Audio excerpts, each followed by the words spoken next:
On to 3. Stefan and one are going to get 2 down. 3 dead. Mushi gets a double kill. DJ, are you kidding me, from the low ground? DJ, God, the crowd here just goes insane as he hits the black hole of his life. And Likely could just give this one up. The vision advantage with the Hawk does help. But nope, they're ready. They've actually got a smoke. They can bypass the Hawk with this, but there's no way they take this in time. Fnatic need to get out. Mushi is going to be stunned by the boulder smash. They're going to come through. Showit looking for a Ravage. Can't find it. Mushi pops the BKB early. Aggressive blinks in. Pops the Rage as well. Still has his BKB ready to go. They really want to contest this and take it down as quickly as possible. They get the refresher for Ohio. It's coming out. Double Roar is ready. Can they find a kill off of this? Maybe he's walking up with the Silver Edge. Ohio's going to get caught first. Ravage catches onto 2. Black Hole counter initiation. Static Storm on top. Aggressive is low. They get up to Static Storm. Showit pops the refresher. It's not enough. Maybe he's getting shoot through by mid 1. They get up the Roar. They'll lose 2. They'll lose 3. They buy back on the Tide. He's got another Ravage. They have no buyback on Maybe. They tend to run it on their offlane a lot. That option's usually closed out. Hey, look! It's an IO! Who would have predicted this? I think there's going to be a Luna. I think Viking... I mean, these two teams are like two teams that are a rare breed in that they still prioritize Luna quite highly.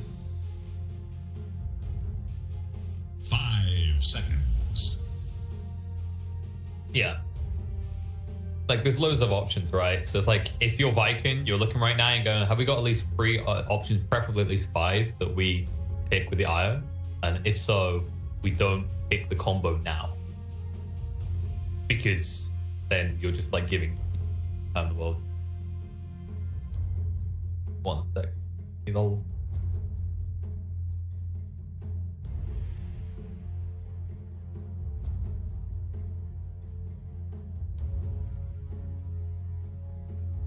Dire's turn to pick. Switching to actual stream instead of system. Very good.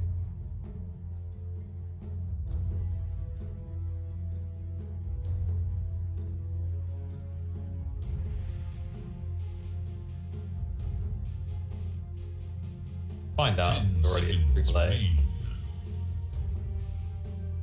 Oh, I should 5 seconds remain.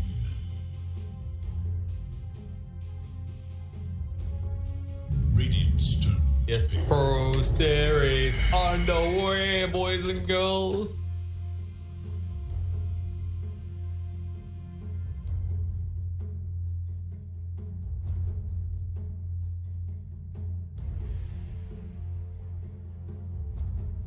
Seconds remain.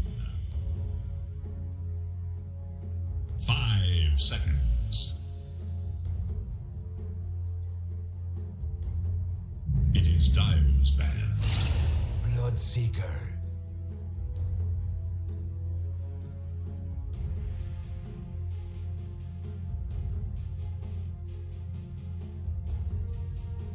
Streaming delays. Alright, we'll go on camera quickly. 10 seconds. 5 seconds remain.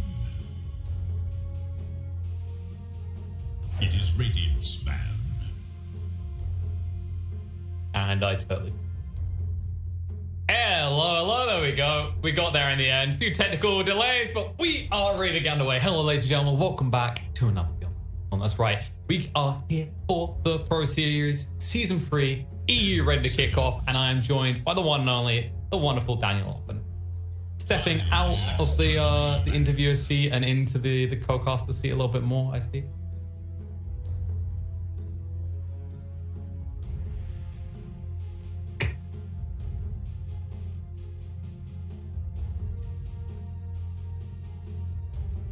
Oh god, just get to the dark questions like, so what you been cooking? Do you have a favorite drink? Was your bedtime? Jesus. Do you ever just contemplate that this is a simulation and the simulator is angry with us right now and that's why we're not allowed outside? Oh, I see. That's like, have you seen that new TV series on Amazon, Upload? Yeah, so there's a moment where like when the servers goes down, so they get de-rendered into Minecraft form. Like, yeah, that's what's happening there. We just haven't got enough juice to run the outside. We have got enough juice to run this tournament here, and the juice behind me helps do exactly that. Thank you, Monster Energy. I'm pretty sure I'm going to be cracking in those later today. When I heard I was doing this, I ran down to the store with my mask on, and I carried as many monsters as I could. I kind of looked like one of those people in the toilet paper rush, but if you replace toilet paper with cases of monster.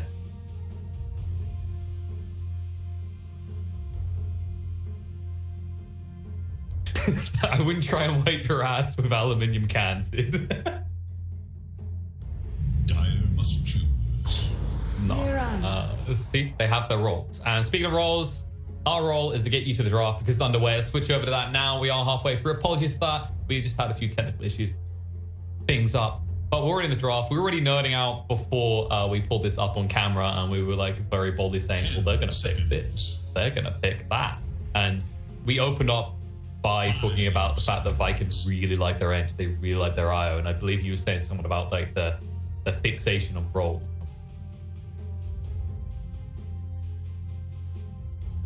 Their edge, they really like their IO. And I believe you were saying something about like the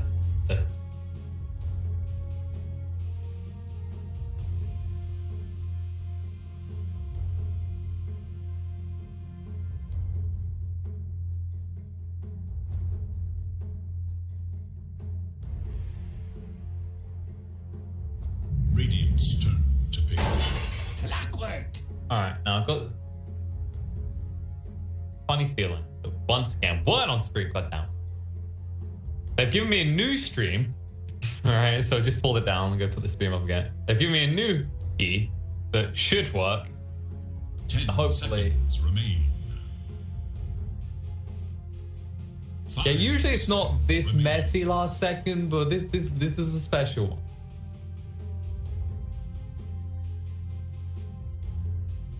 You did, but don't worry, I've gone live. Hopefully we're here now. Banter our ass, hopefully. Wait, what? Oh, no. Internet's kicking out. Why is it next? That's not my internet.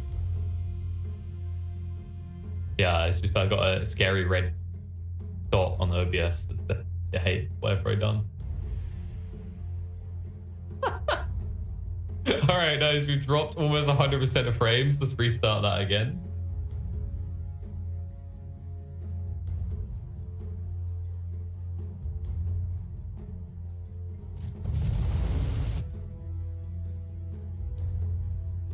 All right, so yeah, we just get to conveniently talk here. Hello, people in Dota TV. You're the only people who get to watch this game. It's just yours and ours little secret.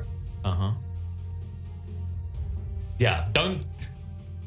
Dire's turn to pick. This is a top secret scrim. Do not let anyone know that Viking pick Io a lot.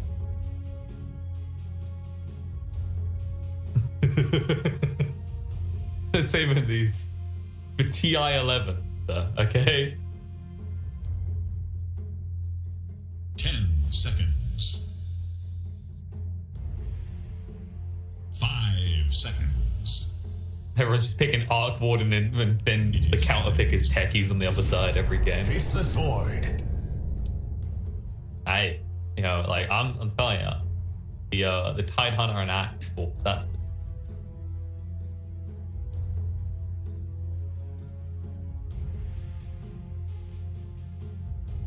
I mean, yeah. Because you can like, I think Axe is a decent mid. You just run in mid. 5 seconds Go for it. remain.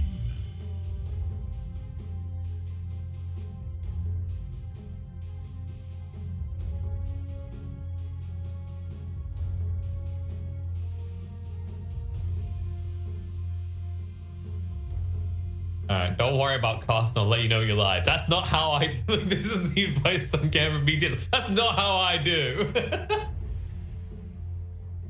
You just gotta like slack back in the chair. It's like, so you know, you ever think like Dora kind of represents real life in a way? Oh boy, how's he gonna make this one work? Well, you see, you kind of go in expecting to win, but you don't always. And even when you do, you kind of feel like you're lost. Inevitably, life. I mean, life is just moving from one moment of sadness to the next and looking for that gleeful moment of happiness that might spring up. 5 seconds. Yep. remain. Yep. You know when you have that game where you lose, it asks you how the game was, and you try to always click I played well. You know, like 1 out of 10 times is genuine, and the rest are just out of like self-endorsing habit. To ban. I do too. I always think I play well. That's why I lose MMR. Radiance ban. I mean, like that you gotta believe, right? Like you gotta take the player's mentality, right? If you don't believe you're the best, how can you ever? Dire must choose.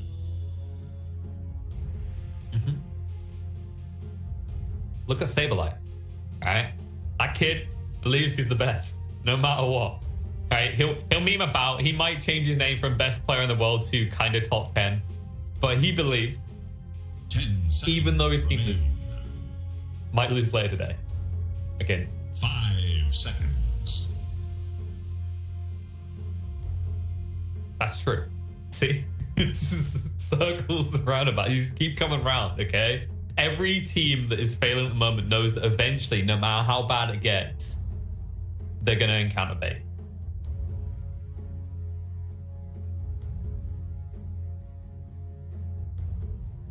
I feel like I can't help it, right? It's like bait. This team at least looks better than last, but I feel like every time I see them lose, because I know 1 or 2 of the new members, I instantly feel bad and I get worried that Dendy's gonna.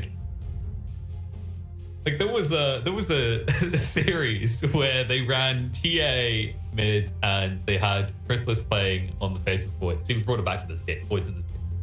And there was a moment where Chrysalis chronoed and then Dendy blinked in the chrono. And I'm like, Dendy's gonna kick Chrysalis. Dendy's gonna kick Chrysalis. Don't kick my boy.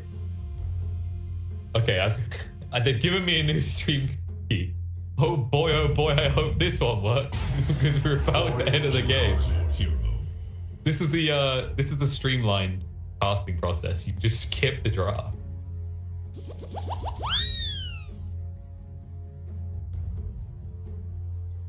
Ooh, I mean, Lauren off.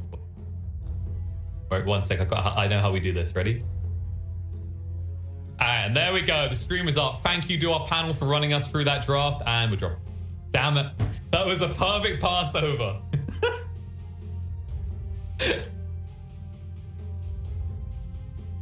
Yeah, because you're just like, everyone's like, what? There was a panel? Not our fault. Yeah. It totally was. I mean, there was a panel. It wasn't on this game or this tournament, but there was a panel sometime in the last month.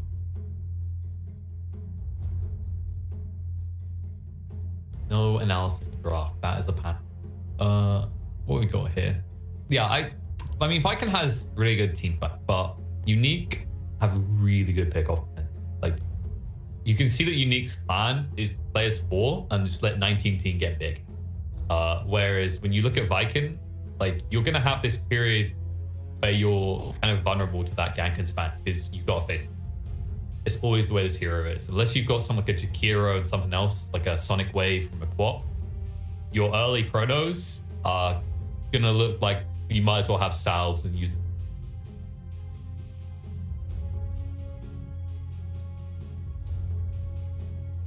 Like it's weird, right? Because you can, you know, the attack speed is nice, but ultimately Void can save himself a lot of times. Time walk. I think when I look at this draft, I'm looking for a secondary IO hero, right?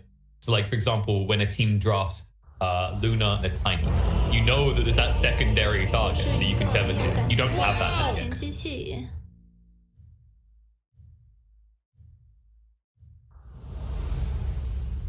Oh, they've given me another key.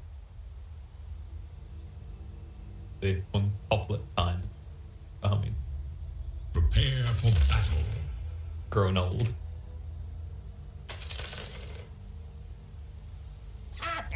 Your face. Whoa. Alright then, big thank you to our panel for breaking that one down entirely. Welcome, ladies and gentlemen, to BTS Series EU. The one we've been waiting for. We're ready to get underway. There has been a pause, and totally we didn't force the players to do that because we only just got the stream up. We are here. We are ready. Spaghetti. We're not dropping frames. Ready to get underway. And of course, Killer Pigeon joining me. He's been talking eagerly about the game. He's giving some fundamentals about the teams. And he's rolling his eyes at how many times I have had to restart the stream. It is, of course, Dan off. I mean, Just as I envisaged. thank you. I mean, I'd like to start the expectations low so I can only build up from there.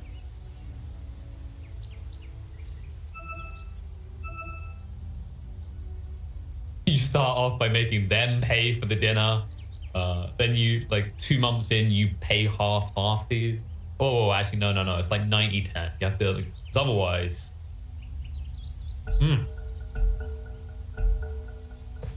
But damn. I don't know.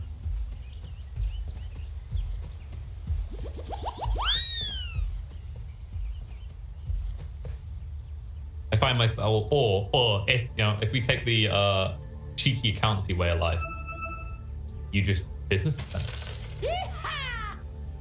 Some people are very naughty. They do that a lot. But let's focus on the game, right? Because people right now are like, what the hell happened? Where was the draft? Like we said, analysis gets sorted elsewhere. We're the casting department. Yeah, Dota is a very big thing now, especially with the recent announcement of delay in DBC. We've organized into a giant, big blue chip corporation now.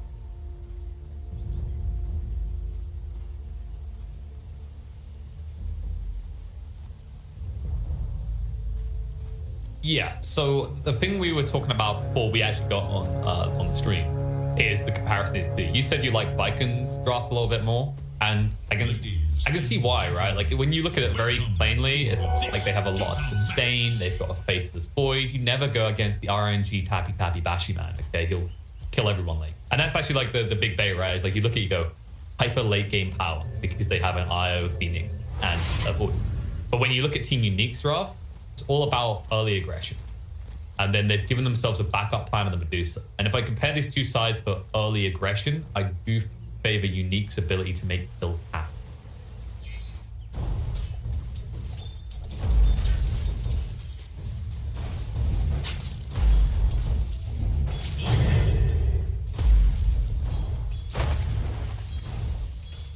Sure, and the matchup we're seeing here can actually go either way. This has kind of been seen as a 50-50 in recent times between the Bat and the Void Spirit. What usually happens is Void Spirit takes an early point to assimilate, and that kind of offsets all of Bat Rider's aggression. But the difference is... And the difference here is like who can more easily rotate at Sith, who can make kills happen at Sith. And usually that goes to Void Spirit. Like, VS is a really weird hero. Like he gets 6, an Astral Step instantly gives you kill potential. And then between like level 8 and 12, you feel like you can never reach targets unless someone else feeds them. Or you can be done. This is true. You mean you... Hey, whoa. Look, I'd say Vanscore's life is pretty simple for this game. He presses Q, he lets go of the keyboard, and he has auto attack on when he arrives.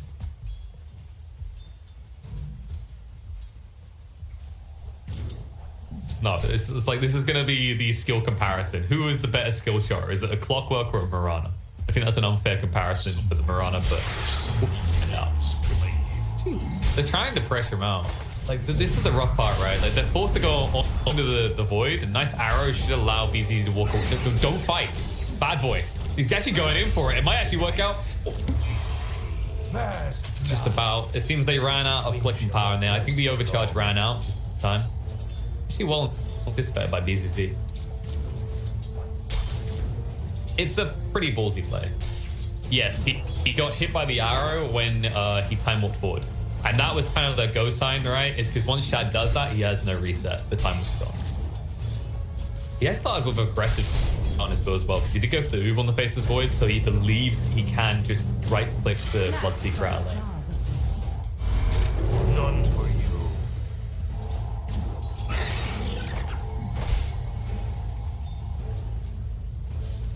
Radiant's courier has been killed.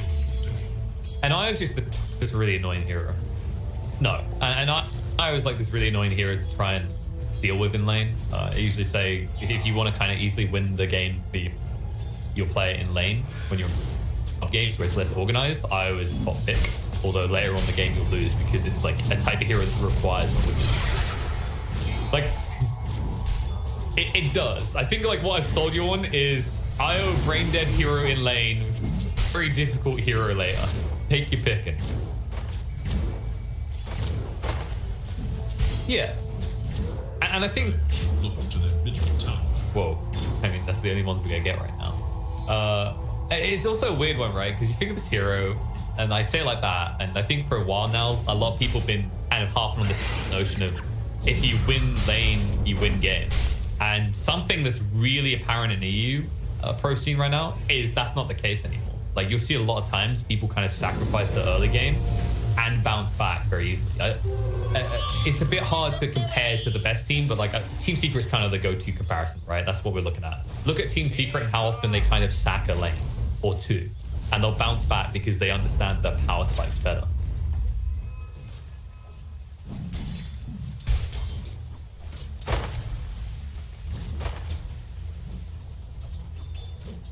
And that's not something many teams can do. Like many teams, if they lose 2 lanes, they think they've lost the game.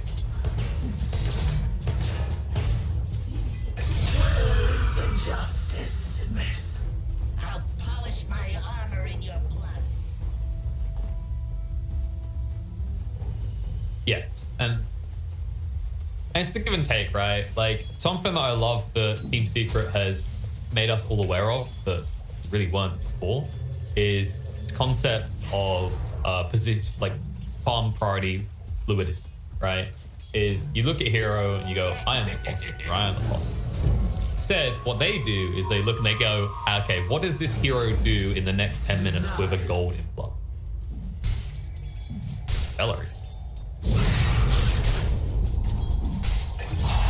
Yes.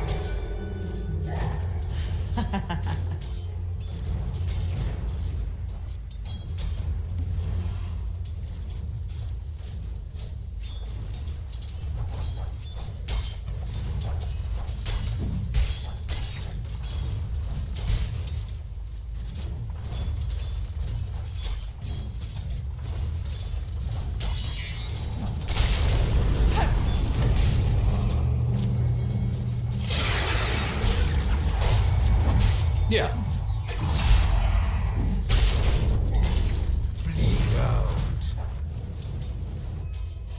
I think Viking GG, like the way they play is there's a lot of focus on what the offlane is doing, right? And if that fails, the fallback is genuinely straight to Shad. That's not to say Boom doesn't have his moments, but one thing that usually works for them is I feel like there's less pressure on him to be definitive.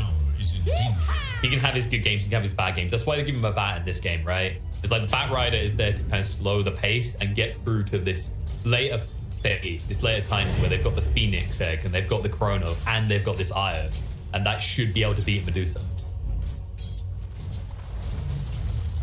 It is. That's always the backside, right? Like, oh man, you're playing with a team, like your lineup has a big cooldown.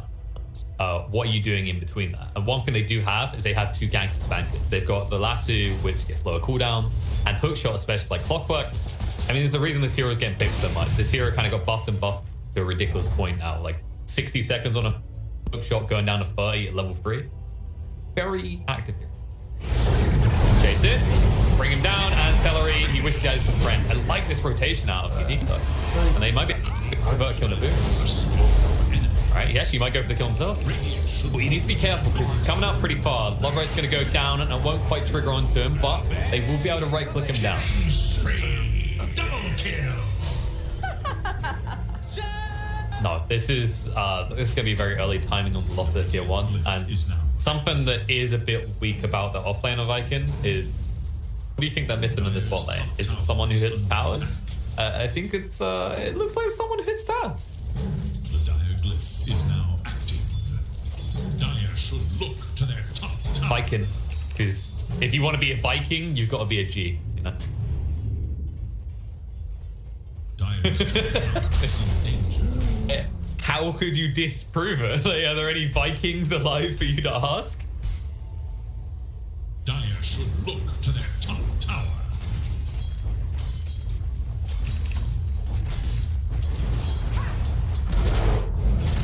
to check in every game. Like Soul was that way as well. Games do a really good job of representing how much of a pain in the ass they are, as you know, big tier 1 teams have discovered about Viking GG.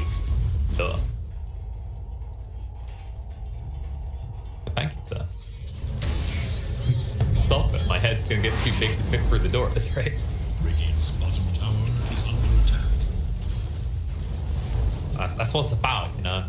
Usually me like high cap drag each other down. Liz just drags me down by looking better than me. But we're here. We're a team. We elevate.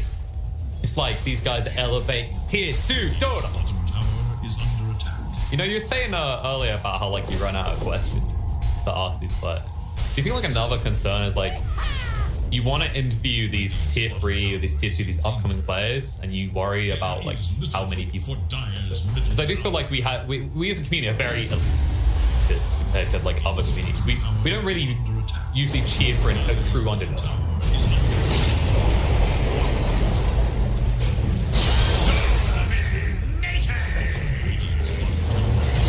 Oh, like the people that's called Man United all the time, right? True, I am too. I am too.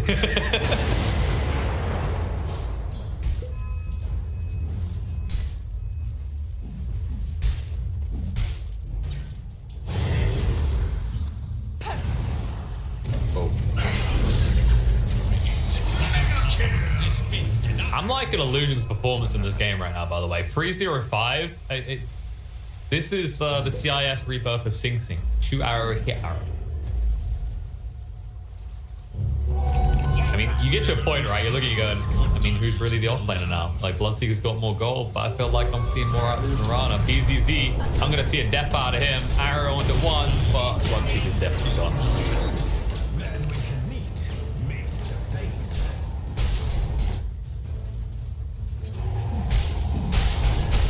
I think this is what happens whenever CIS Dota meets Viking.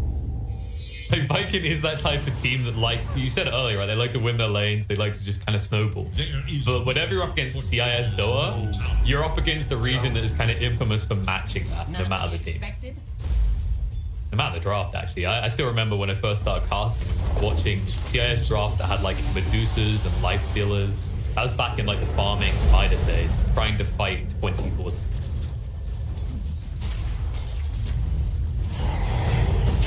Yeah, you know, any hero can click, so why not get clicking? As they do on the Celery, he's just gone. His tower's gonna go down soon as well, and the Rupture on a boom. I mean, this just looks sad. Look at him right now, he's like, I guess I'll just farm. And if you guys hang around, once this Rupture runs out, I'll get ya, but in the meantime, Shad just breaks down Illusion. I think he got the back of the final hit. Now Bloodseeker, next on the hit list. A little bit cocky from Unique to hang around so long.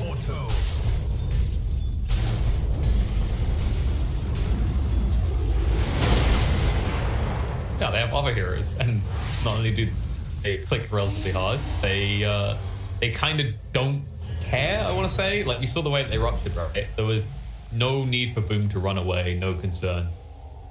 And he knows that Unique can't commit onto him because he's recently tanky with his range drop and AA, and then you have a Phoenix plus an IO.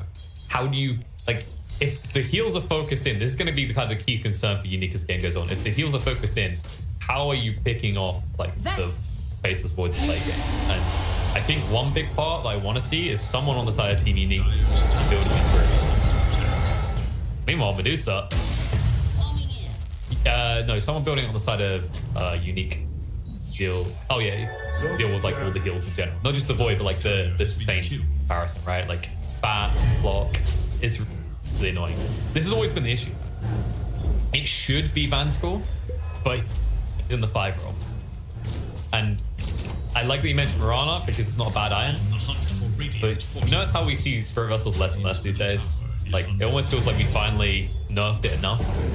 Heroes like Mirana, while they can build it, don't feel as comfortable. And he's already started with a crown, so I'm getting a weird feeling he might go towards either drums or... Okay, so we've all played 5 before. We've all done this. Exactly. You believe, like, you'll get it next game, maybe. BZZ gone in the meantime. See, if he could get this kill, he'd be very close to his hacks, but there's no way in hell that's ever happened. Alright, looks like he might get a heal himself. Oh.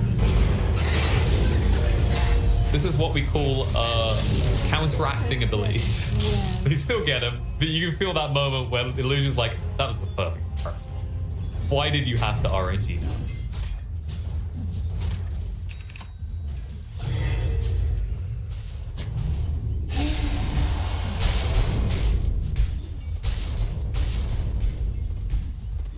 It's just like, it simplifies though, right? It's like, I'm gonna go again, And like, the thing that's always made this hero obnoxious for a long time is Robots.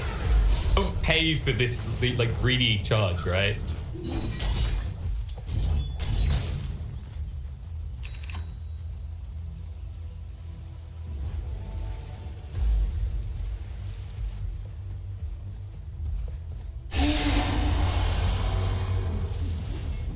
Oh yeah.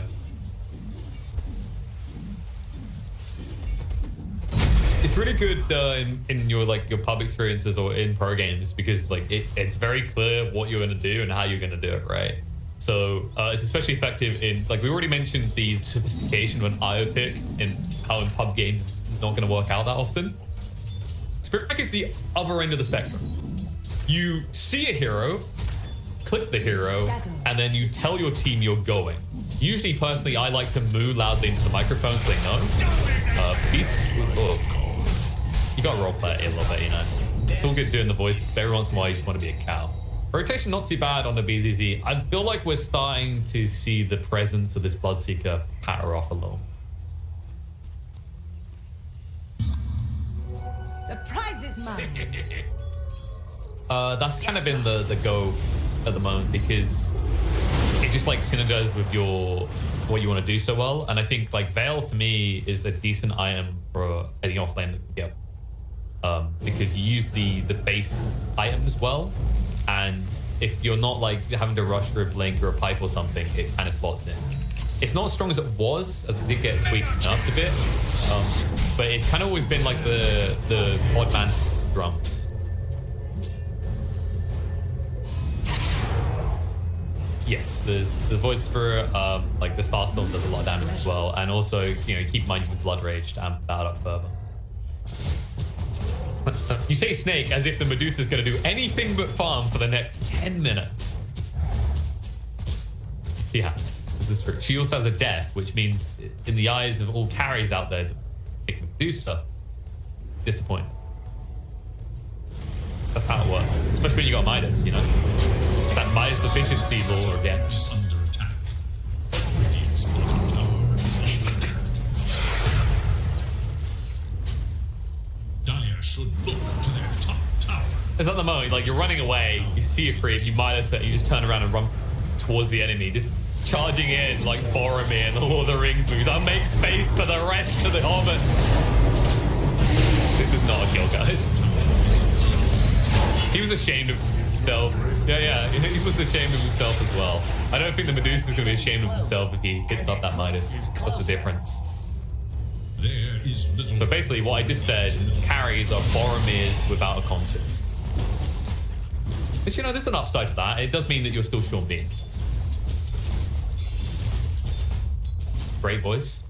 You get a different perspective if you ever watched that that TV series where playing as a transvestite. So yeah, Sean Bean on high heels. Do it with flair. I don't think he did. I never saw the end. But I'm used to seeing movies where he doesn't die. I've watched The Sharp. Io gone already, and I mean, just Saints maybe not strong, but the last year's there on the illusion. 19 team trying to scare them away. Just look into my eyes, look deep into them because I want to turn you into stone. Oh, Lauren off a little bit off the mark for him. He's been pretty good so far. Remnant, I mean, I don't want to say it was the easiest one, but if I feel like I can hit it, it does. The thing that you kind of bait yourself with when you're using A for Remnant is you have to remember it has to travel. And it's kind of a fixed speed.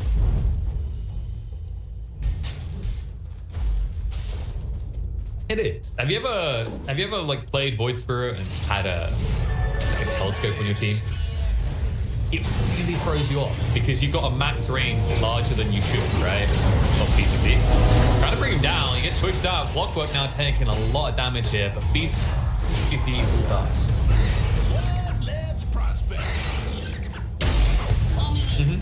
Like, they know they're going to be behind because it's the Medusa, right? And like, look at the heroes on the side of you. Like, look at the net worth and distribution.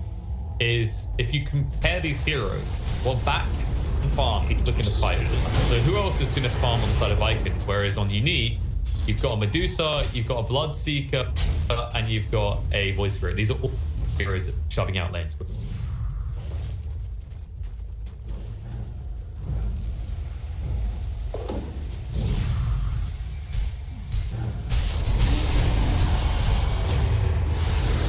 Yeah, it's such good value in this game as well. Like, not just getting the Medusa, most of the heroes.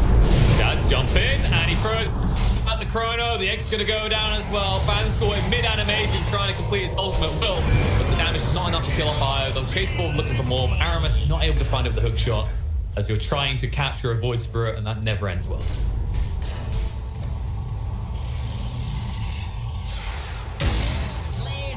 Yeah, you kind of, I think he reached a point where he's like, wait, where's the other Void? I need to get rid of the Imposter. And it's like, oh, he's simulated and astral perception.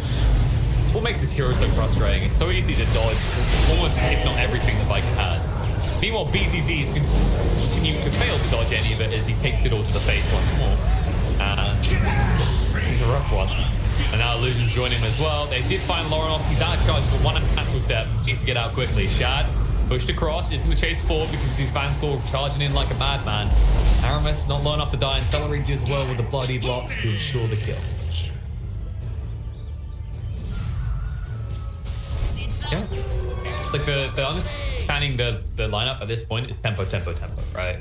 The Medusa still doesn't really want to fight. She just wants to be touching creeps in painful ways that somehow manipulate and turn them into gold. Not really sure how transmutation works in the Doa world, but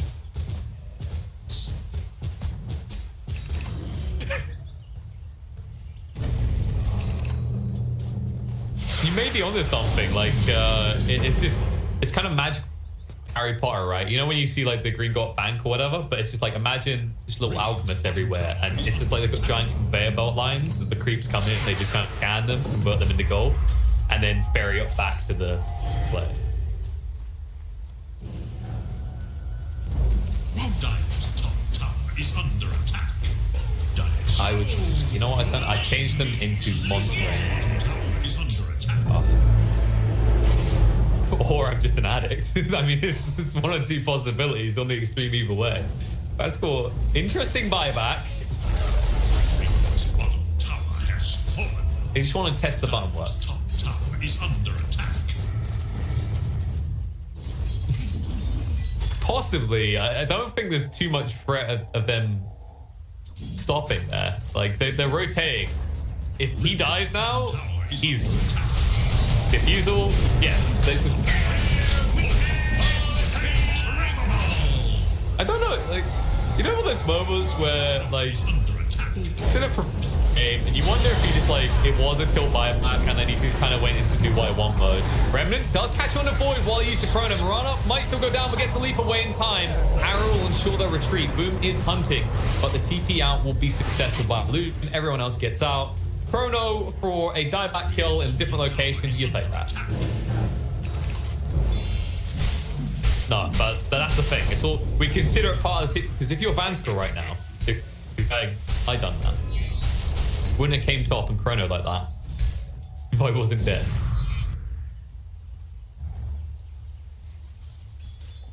There you go. See, I do that all the time when I play Timbersaw, right? I'm like up against that strength hero, and I'll very tactically and intentionally feed 4 times so that they're worth more gold and XP to me when I finally kill them.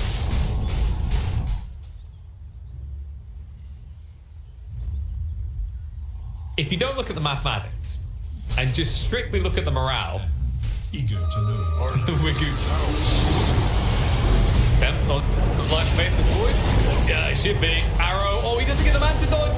Hits perfectly. The heals are good though, and the eye was keeping him up. Get that sun ray. And there you go. That's the sustain of Viking. And all of a sudden, these Vikings turn from defenders to attackers as they chase down forward. The Vanscore. He's going to try and create the space to get 19 out. But the stone gate will have to be popped to escape. Should be able to find them, or will they? The IO is reloading in. They've thrown down the remnant prematurely and will capture the Shad straight away. But with the time dilation, no matter left, 19 is not long for this world. This is not battle, it is slaughter!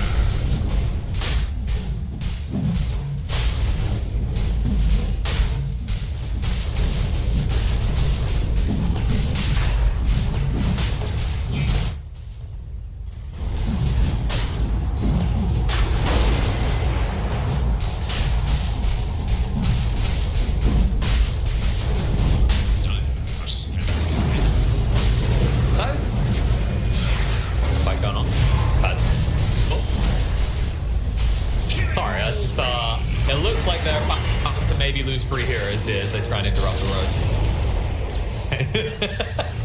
That's the spirit. That's our roles at the end of the day. It looks like it's quit, but I was gonna actually go on to your points. It's very what you said. I think the comparison that can be made, like there was a big argument around the rise and demise of Alliance/Liquid, and how when they've been looking good, it's dependent on the meta and the patch and its doing the playstyle. And Viking, I think there's maybe an argument to that. Like if we return to maybe more of a like kind of farm and chill type meta, as opposed to this very aggressive core heroes a lot of the time, maybe they don't look as hot, but they're definitely looking like they're on top of their game right now.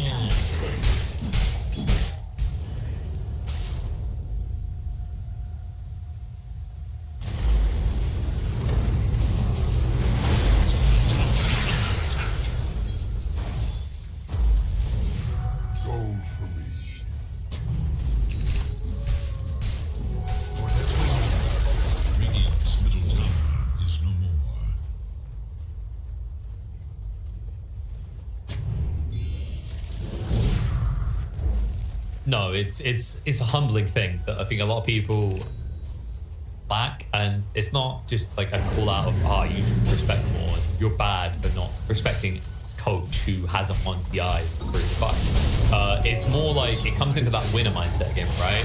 Like you have to believe you're the best, and if you're taking someone else's advice, like some players feel like they're contradicting themselves.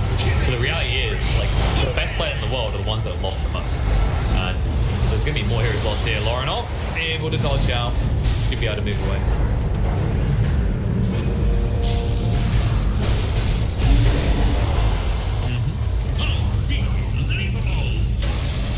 Exactly. If you look at the best players, they don't mock people's ideas. They don't like degrade other people. Like they might do their smack talk. That's part of the thing, right? It's not personal. Whereas you'll see players that kind of think their ego gets too big, right? It's a quote, a great movie. Their bodies start writing checks their ego can't catch. And it's top down. Classic. Chrono, hello. Oh my god, he's got the whole fleet going on. Trying to move away. The Aegis already giving on. Nice arrow. Did get rid of that, but now can they get rid of him a second time? Hook shotting to break up the fight. Straight on top of the Medusa with the diffuser. She'll be able to burn through her quickly, and the silence won't really bother me. Time walks forward to get in front of her, and ensure she can't move away. And Fanscore will also go down. Viking just making this look as clean cut as a rump roast right now. Where's the bonus skill? Yeah, he's got the diffusal. That's why. BCC, he cockily hung around. He thought there was a play here. But if he gets bashed once, he's dead. Luckily for him, RNG is on his side. He stopped. Cocky, in this situation, Cocky is not running as hard and as fast as you can. You know what it probably was, actually? Is the moment where he realized how fast he was, he's like, maybe I can make something happen there. Laurenov, however, the only thing he's making happen is KDA getting worse. Finally gets his first death of the game. Bot lane, they chase the ball. Meanwhile, they knocked Viking's ball around without permission, okay? It's not your ball to play with, and therefore BZZ must die. That bad. That, my friends, is why metal will never die.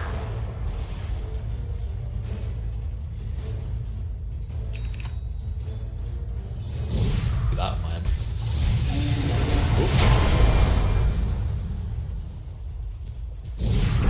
It's all these people who are clearly the problem, coming and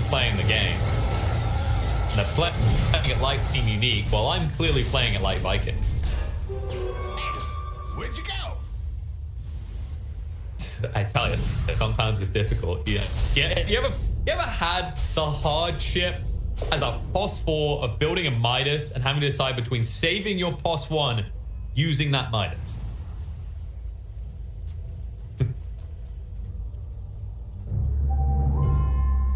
Exactly. Radiant are scanning for enemies. And I was on a Doom as well. I had to go Devour and Midas. These are the hardships that people don't understand that I have to go through in my games playing possible. Oh, that's it. Well, see, you know, playing possible Doom would allow me to not worry about missing a hook shot. RMS did miss it, but don't worry. Boom was there to clean it up. Doesn't matter. You've got a Faceless Void and a Phoenix that is richer than a Medusa, by the way. I probably should highlight that because unless you're building a Midas on the Phoenix, that doesn't happen very often.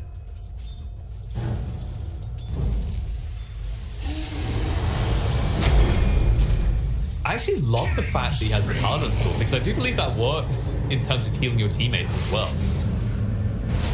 Because it amplifies... Actually... healing, so it should. Yeah, so it should amplify the healing you're doing, right? I'd have to test that one in lobby. I mean, he should know better, right? I mean, in fairness, he has a lot of regen because you've got the Sanj as well. Like, you can already see when Tranks are on, he's got 44. Even with the Moth, he's at 25.9 HP.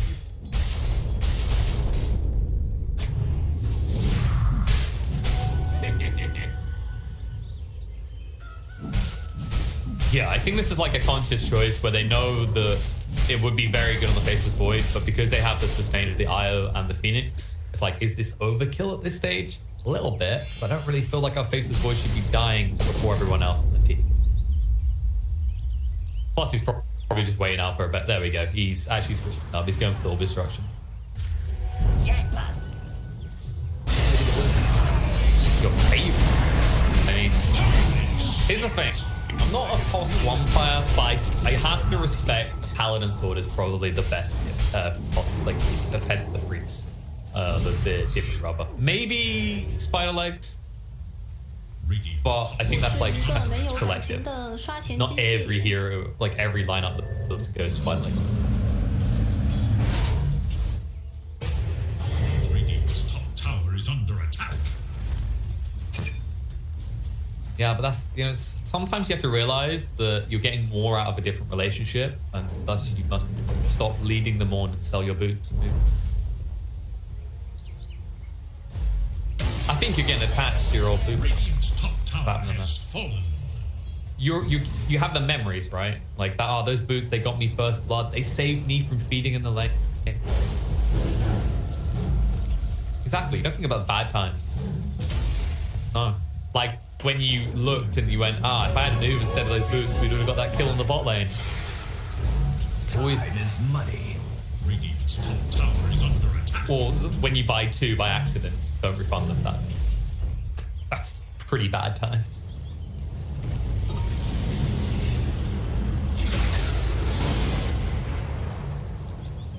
Oh, nice. I just found out we're switching to the main channel after this one. Might not be much longer because, I mean, Viking are looking to end this soon. Like, you can actually see how deep they're going. They're baiting out because they've got Celery waiting to relocate. Boom, BKB, reloading, and Spaghetti-O. Illusion has made a mistake. We'll leap away though. Has to use all the charges, so now he has to be extremely defensive for 35. Bottom tower is under attack. Get away with it. I'm kind of surprised that Boom didn't instantly just like go deep for Elasia there.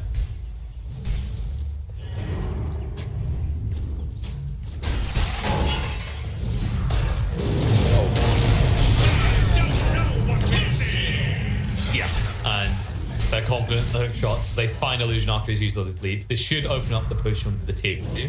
And this is kind of the beauty of the way that they can like posture, right? Like that whole dive is all about fishing info. And not like it's very difficult, even this far ahead, to feel confident about diving like that, to fish for the information. So they just want to know if the Medusa was there. That's all it's about. If Medusa's there, then they hearken it everything. But if not, then you just kind of very challantly walk down these heroes like they're doing to BCP right now. It's the nature of it. Like, this hero doesn't function well from behind. I mean, it's kind of hinted to by his name, right? He's seeking blood. And if he's not getting the enemies, it's going to be his own.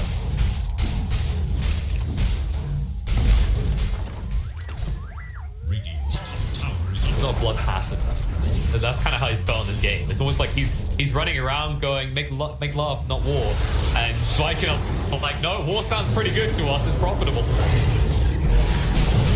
Shad's feeling a little bit of a tickle.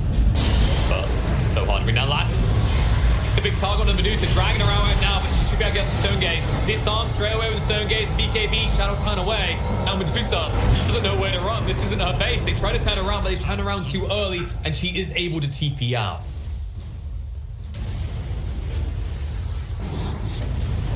So it's the Stone Gaze. It's the BKB on the Void, though. He had to. He knew he had to try for it.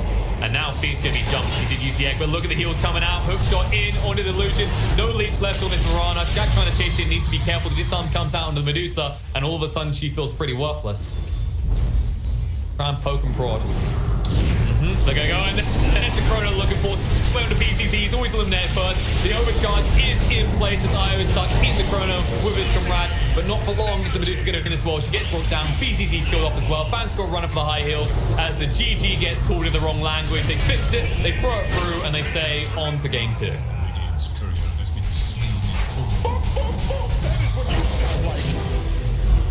was very calm in place. Like, there was no rush, right? It didn't feel like they were ever overextended. Even that dive we saw towards the end past the tier 2.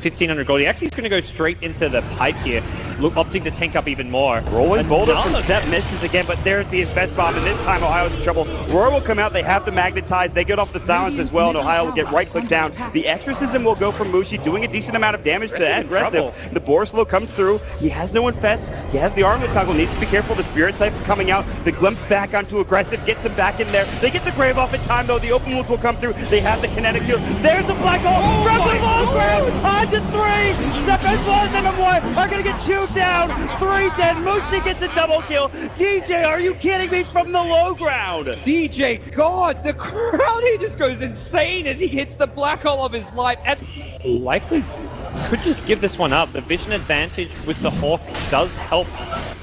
But nope, they're ready. They've actually got a smoke. They can bypass the Hawk with this, but there's no way they take this in time. Fnatic need to get out. Mushi is going to be stunned by the Boulder Smash. They're going to come through. Showit looking for a Ravage. Can't find it. Mushi pops the BKB early. Aggressive blinks in. Pops the Rage as well. Still has his BKB ready to go. They really want to contest this and take it down as quickly as possible. They get the refresher for Ohio. It's coming out. Double Roar is ready. Can they find a kill off of this? Maybe he's walking up with the Silver Edge. Ohio's going to get caught first. Ravage catches onto 2. Black Hole counter initiation. Static Storm on top. Aggressive is low. They get up to Static Storm. Showit pops the refresher. It's not enough. Maybe it's getting chewed through by mid 1. They get up the Roar. They'll lose 2. They'll lose 3. They buy back on the Tide. He's got another Ravage. They have no buyback on Maybe. What an initiation from DJ. Secures another kill, and Tongfu is going to continue to push. They're not done. Mech still hasn't even been used. There's a hook. How? Brought all the way back to the base. Cleaned up by the fountain. And waddles his way back to the front lines. Well, like I said, it does waste time, but they kind of need it. I mean, they need to be able to just eliminate somebody from the fight, very similar to what Mu can do for Tongfu. So if he had been a little bit farther up, he would have been able to throw the hook, but the thing is there was a range creep in the way. There it is, yep.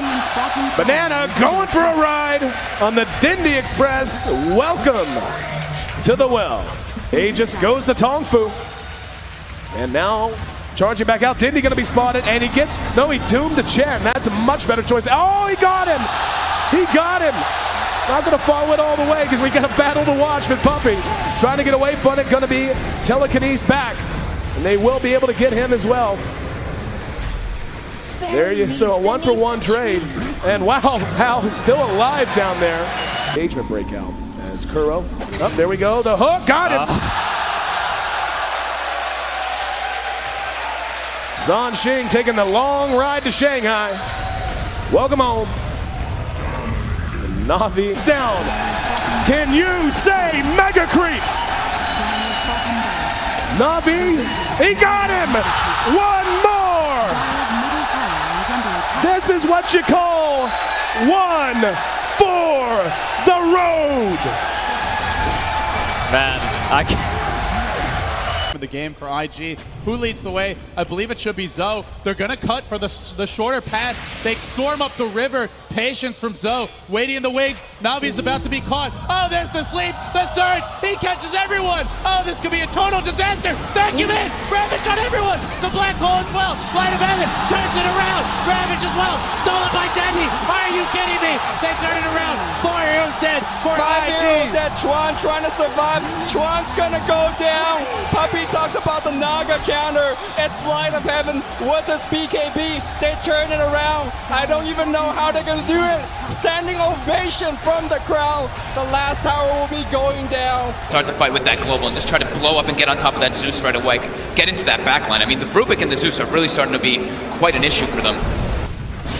Chalice is in with the opener, straight in with the lasso. The tower will fall, but they'll drag back the Ember Spirit into the torrent, cut him down with the Tidebringer. He's dead, but on the side, they find Arme. Arme's dead for 60, still alive at the moment. And all the use, the dodge, Anna up into the end, dodging the Echo Slam. Somnus, he's trapped here in the Sprout. OG, they'll slowly punch down the Kunkka. The stolen Vintage Jerax sets up onto FY. OG. But this PL will continue just to BT split push this game out, get more and more money. And that, for me, is still the biggest problem for Evil Geniuses. Where do you go with this? Fear needs to have that damage-dealing item. But in order to do so, he's got to drop either his TP scroll or sell the Ring of Aquila. And Samel, Blink, Dragon Tail stun. Garda's going to be here with the hookshot as well. They're going to fight Samel. The Colt's Burn bought them a little bit of extra time. And with Samel down and no buyback, Roshan is a very, very juicy target here for CDEC. Yeah, EG are going to know they're going for it though. First of all, it would be pretty obvious from the lane situation, but they also have a good ward around the river area to see that CDEC are moving in there now. I don't think EG are interested in contesting this 4-on-5, but maybe they can delay it long enough for it to be a 5-on-5 if they Ice Blast and Fissure properly. There is no hook shot. They're all together. PPD, here comes the Ice Blast, ready for the dodge! In from Universe! Into the disaster! CDEC! They're going to get wiped from the face of the earth, apart from aggressive. He'll jump out, but the wombo combo perfectly hits from Evil Geniuses, and now they will take Roshan. Samel is back, they'll get the egg into the Immortal. OG right behind Arme.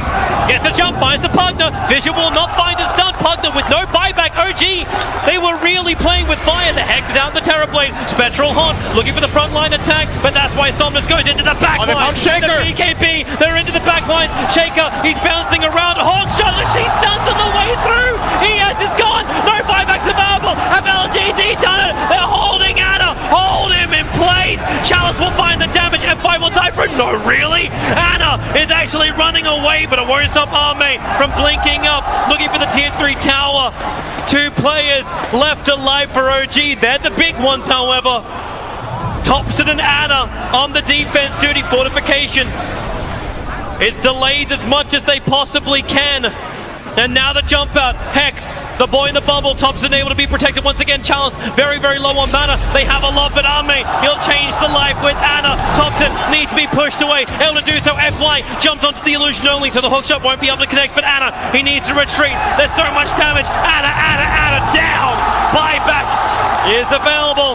They still have not taken the mid racks. OG are just trying to delay LGD for the moment. 5 heroes around. The bubble is there. protecting the melee racks. Anna, Sunder by once again. The Sunder switches to life. Army's back up to full health, but the damage from Thompson, it's good enough to kill off the bait. Buyback is there. Somnus leads forward. They just keep bunching them around, but they're still battling from inside the bubble. Pugner will come to the world living LGD. They're going for the GG push. They're going after the tier 4 towers. OG, they have to hold the line. They have the numbers. Seven from the side with a Dagon army, but no!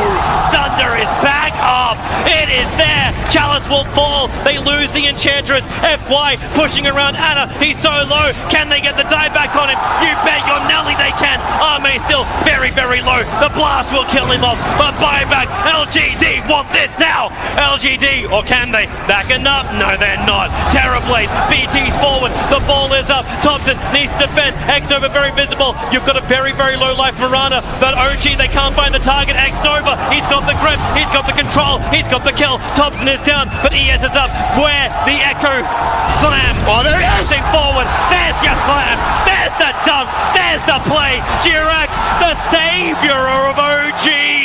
1,500 gold. He actually is going to go straight into the pipe here, opting to tank up even more. Rolling boulder from Zep misses again, but there's the invest bomb, and this time Ohio's in trouble. Roar will come out, they have the magnetize, they get off the silence as well, and Ohio will get right click down. The exorcism will go from Mushi, doing a decent amount of damage to that aggressive. The Borslow comes through, he has no infest, he has the armlet toggle, needs to be careful, the Spirit Siphon coming out, the glimpse back onto aggressive, gets him back in there. They get the grave off in time though, the open wounds will come through, they have the kinetic shield. There's the black hole, from the long ground, on to 3, Step as well as number 1 are gonna get chewed down. 3 dead. Mushi gets a double kill. DJ, are you kidding me, from the low ground? DJ, God, the crowd, he just goes insane as he hits the black hole of his life. And likely could just give this one up. The vision advantage with the Hawk does help. But nope, they're ready. They've actually got a smoke. They can bypass the Hawk with this, but there's no way they take this in time. Fnatic need to get out. Mushi is going to be stunned by the boulder smash. They're going to come through. Shout looking for Ravage. Can't find it. Mushi pops the BKB early. Aggressive blinks in. Pops the rage as well. Still has his BKB ready to go.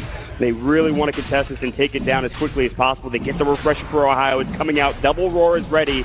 Can they find a kill off of this? Maybe he's walking up with the Silver Edge. Ohio's going to get caught first. Ravage catches onto 2. Black Hole counter initiation. Static Storm on top. Aggressive is low. They get up to Static Storm. Shower pops the refresher. It's not enough. Maybe he's getting chewed through by mid 1. They get up the Roar. They'll lose 2. They'll lose 3. They buy back on the Tide. He's got another Ravage. They have no buyback on Maybe. What an initiation from DJ. Secures another kill, and Tongfu is going to continue to push. They're not done. Mech still hasn't even been used. There's a hook. How? Brought all the way back to the base. Cleaned up by the fountain. And waddles his way back to the front lines. Well, like I said, it does waste time, but they kind of need it. I mean, they need to be able to just eliminate somebody from the fight, very similar to what Mu can do for Tongfu. So if he had been a little bit farther up, he would have been able to throw the hook, but the thing is there was a range creep in the way. There it is, yep. Banana going for a ride on the Dindy Express. Welcome to the well. He just goes to Tongfu. And now charging back out. Dindy going to be spotted, and he doomed to Chen. That's a much better choice. Oh, he got him. He got him. Not going to follow it all the way because we got a battle to watch with Puppy. Trying to get away from it. Going to be telekinesed back. And they will be able to get him as well. There you so a 1-for-1 trade. And wow, Hal is still alive down there. Engagement breakout as Kuro. Oh, there we go. The hook. Got him. Zhan Xing taking the long ride to Shanghai. Welcome home. Navi's down. Can you say mega creeps?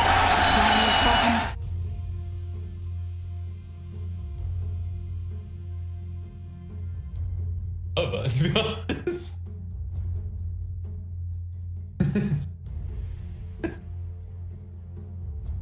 It is Dire's ban. Yeah, it's like patron frequenter sounds more polite, but if you call them a pigeon coup frequenter, then it's like, oh, hold on a sec. Nice.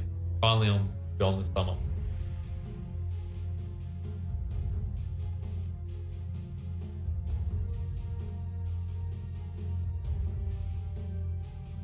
We can talk a little bit on camera actually. 10 seconds remain.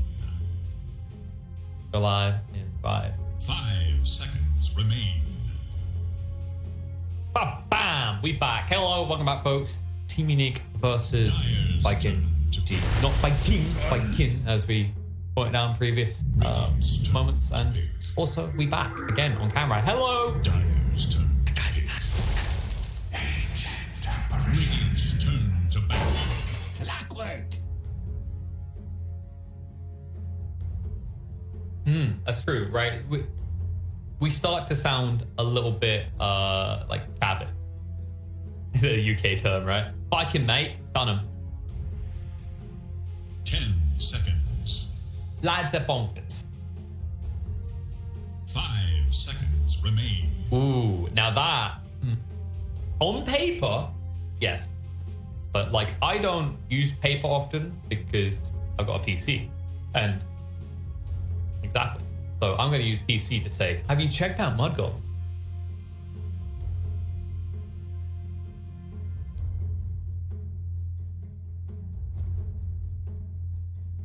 Dire's turn to ban. It is Radiant's ban.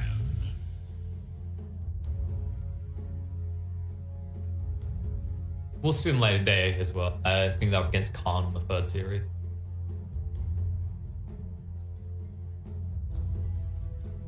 Oof. I wouldn't write. Hey, no one writes out Gilgo and Khan, right? Those boys have had some impressive games. But also 5 men, actually, are another fair shout. A lot of people were impressed with showing a Mega League. That's the Ace, Jesse, Z-Bear, Misery, and Paladai back. Dire's turn to ban. So you don't know what you guys. Radiant's turn to ban.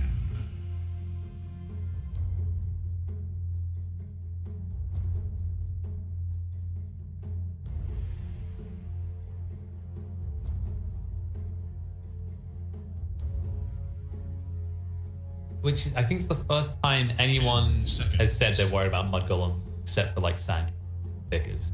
5 seconds. No. And I'm looking forward to seeing if 33 and Father Stack can actually change for us. And we're going to change scenes into the draft as we are underway, and we have got our opening phase. And oh look, wow, what a surprise. Viking have picked Io and Clockwork. Nani?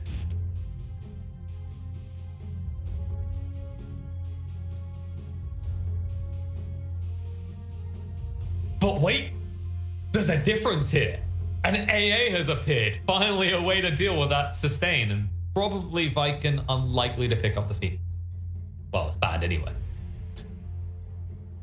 Interesting.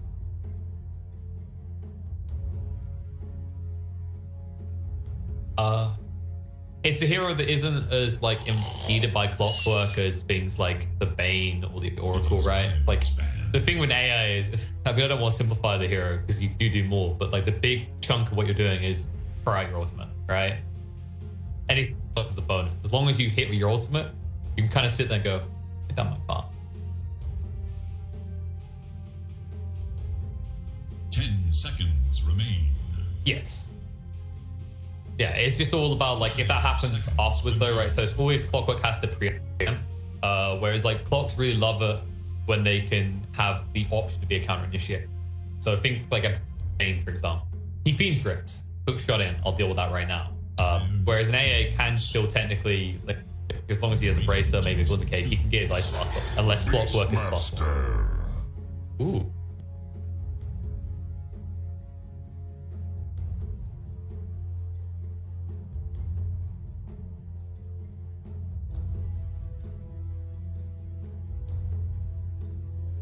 Seconds. Yeah, whenever you're thinking of heroes that deal well with IO, you just want anything that can manipulate the fact he'll always be close to them, right? It's why people like things like Witch Doctor. Oh, they'll probably be close enough that Cast will bounce around. Unlikely we see a Witch Doctor this game because that would give you a pathetically weak combination of support. But yeah, we'll see the voice for it again. Lorinov didn't really have a bad game per se. I just felt like he didn't have anyone to play with. BCZ got shut out of that game very hard.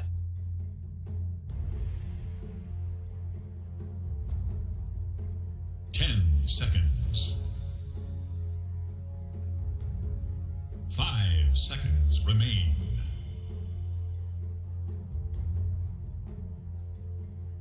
Interestingly, I actually prioritized the Faceless Void ban as well. I imagine there's something else to this in terms of like what they want to pick as their carry being countered. Because on the lane, Beastmaster does reasonably well against the Faceless Void. There is, of course, the AA Ice Blast, which can be a bit brutal, but there's not much else currently that we know to suggest why the Faceless Void is a priority ban there. Other than, lol, he's a good carry, which is...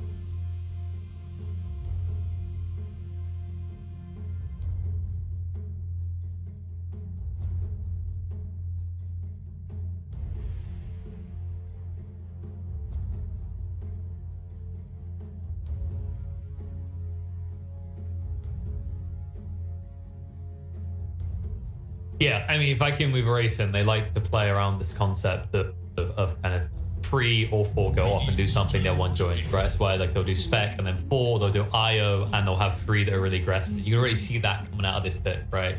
Queen of Pain, Beast, Blockwork, these are all heroes that apply pressure early. I don't think they'll go for a Spectre, not just because the heroes they're up against, but also because you're picking IO. 10 seconds you don't usually like synergize well with Spectre. The way that hero plays. 5 seconds. Could be the Jug.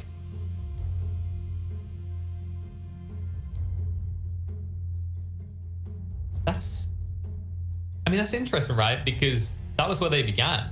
Because you had like Boom kind of innovated the quad builds with the Blade Mail rushes. Then that got nerfed. Also, Beastmaster to me was like an incredibly staple pick for Toby in the early days of Icon. Like I think they had to be top 3 teams for most picked Beastmaster. I think it's just also the hero's weaker. What? 10. Yeah, Queen of Pain especially. Like the moment they stripped Blade Mail of, I believe it's the int they took away. 5 seconds. Suddenly, it feels pretty lackluster. Sven, however, Dire's turn. I think so. You still have flexibility. Like BTZ could play the Void Spirit, and I believe he has done so recently. But Tiny to me just feels so good in the 4 role right now. Just his new humbled home compared to the other roles.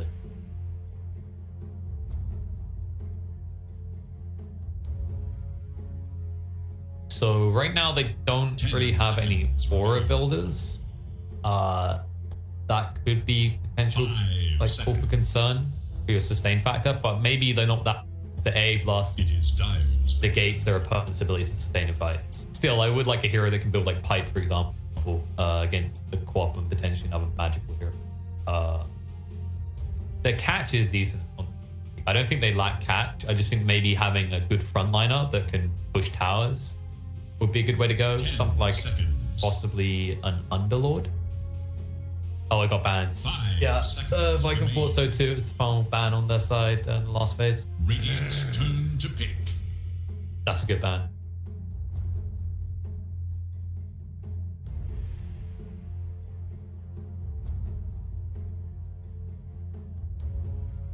You could get burned down. So the counter argument is like they don't have crap tons of magic damage, mostly co-op, but Clockwork could go for a Spirit Burst. 5 seconds remain. I don't know about Legion, possibly. That also gives them press the attack to debuff the Beastmaster. Dire's turn to pick. Unique. Oh, they get a Timber. Okay. I mean, this multiple strength heroes. It's not bad. You know you're likely to get a decent lane matchup. Mid Timber. But now Viking, what do they lack? I mean, they need the hard right click that comes through. Juggernaut feels a bit rough now. 10 seconds remain. Yeah, you can kind of survive, right? But I think like the healing ward factor is going to be removed by AA as well. I'm trying to think what. Yeah, I don't know if you really want to pick Luna against Timber because you're basically a melee hero. I'm wondering what else they've been picking a lot of right now.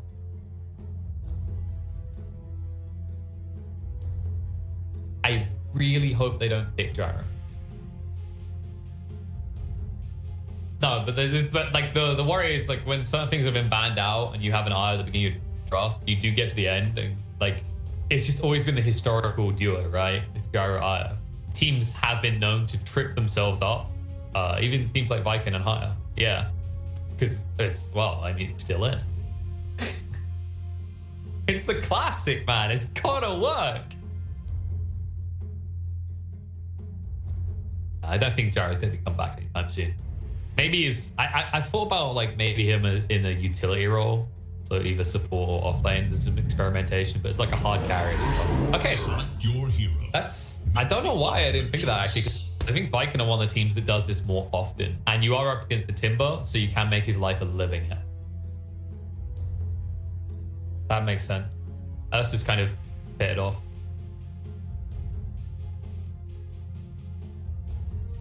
I'm jealous. I can't watch this game anymore. I didn't get that treasure. I tried so hard. By trying so hard, I mean I opened all of these treasures because I love Ursa, and that is the most adorable piece of gear he has ever had.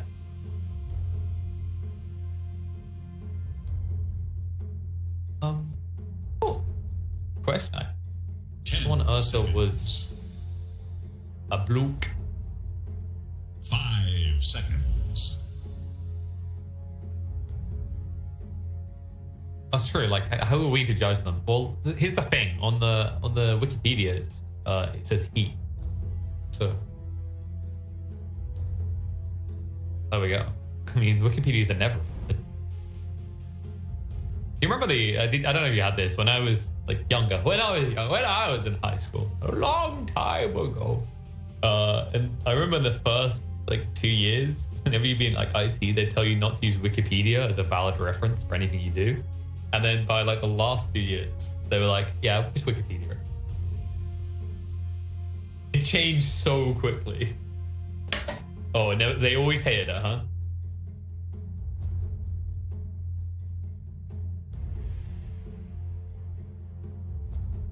They still want their books back. Yeah, like, grow up, people. All right, books, they're dead. We just talked about a paper. People don't want anymore. Who wants to read books? You know what? Last thing I can recall reading is subtitle. It's actually sadly a true story. Yes, I see you're preparing for the post-apocalyptic world.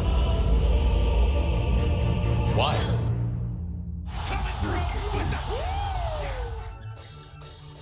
Yeah, he's just look at the football. Like it's like it's all. I mean, I like that he's role playing. What other heroes can? Oh, so you could have Clinks because Clinks has the whole undead Viking thing. I think what other heroes have the Viking. You can be. Personally, I ruin it. I have the double shield. It looks so dumb.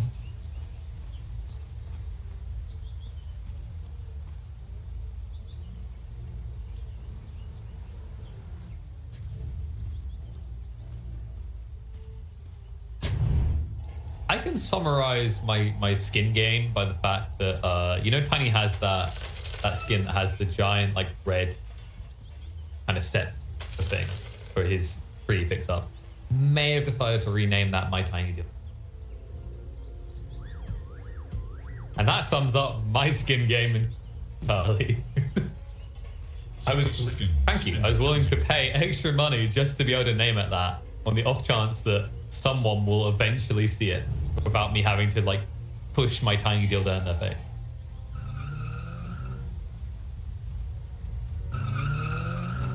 I take pleasure in it. You know, if you can't take pleasure in a good tiny dildo,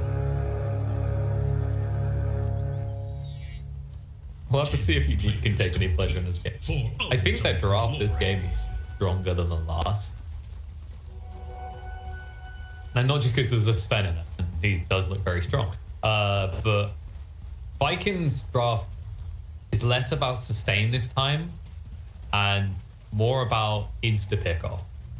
Which, when you say that, if you look at the opponent, like, does Unique have any sort of say? I guess Tiny could link in and toss someone out, but that's literally it. That's why I like the idea of the Legion commanders if I pick them. Like, I get why they went for the Timber, because it is a pretty decent Timber game until the Ursa comes up. But like, if this Timber doesn't pop off at the start, he's just gonna be a walking corpse. And look at Shadow right now. He's like, where you going, bro? I don't need early CS if you don't get it.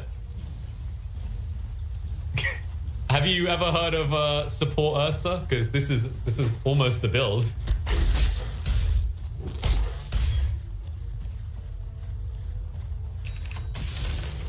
I mean, he's just weighing it up, right? He's like, man, clockwork with some gold and some XP, like tiny scare if you get quick blink, but we're only talking like level 2 or 3. Actually, in fairness, if they get a quick 3 on clockwork, they can really easily kill people.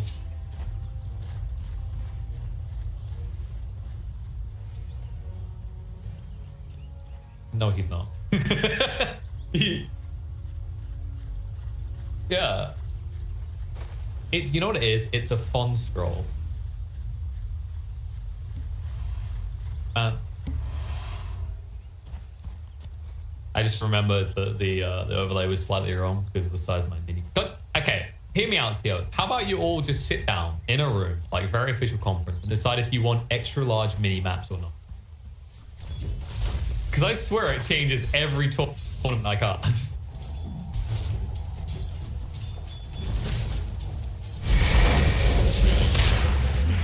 Oh, stellar. Look at this rotation. What a great rotation from the possible Timber Sword. The only problem here is who's going bot? Because Ursa is awaying his opponent.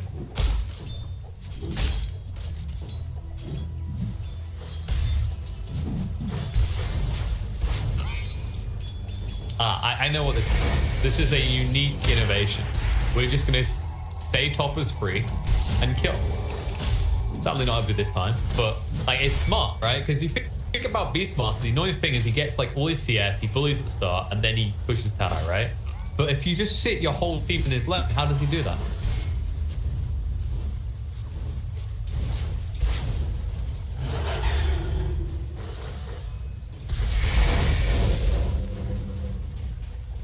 You make offlaners it sounds so masochist, like complete masochist. Like, oh yeah, hit me, daddy, just please. I mean, Timbersaw definitely is, right? He's legitimately got a skill that once, you know, allows him to say hit me all the time.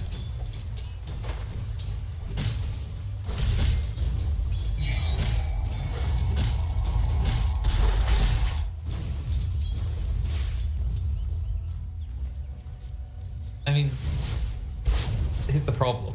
You just basically said offlaners are awesome.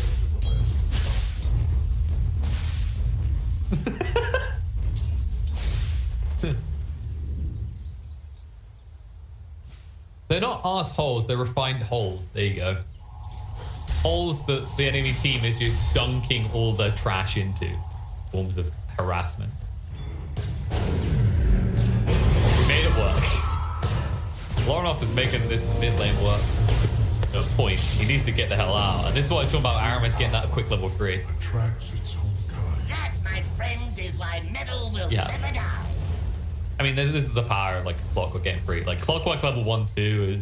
It's like, you know, if I said level 2 Clockwork to you, I'd be like, oh, crap, I better get it back. You'd be like, it'll hurt a bit. But say level 3 Clockwork to you, you're like, oh no. Head for the tree lines, boys. We need to get out of here quick.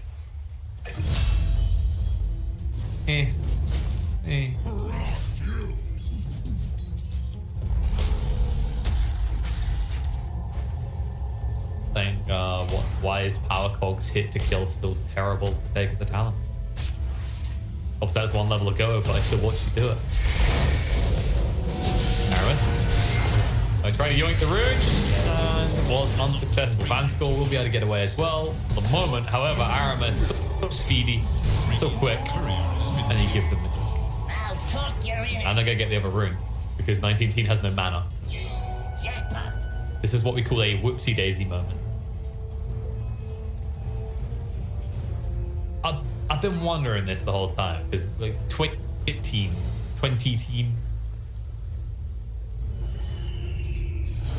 20 adult, 20 responsible. Like, what are the other names here? Like, I don't think he's been playing that long either. Right? So, like, do you think he just changes his name every year? He moves on to a new game and changes it.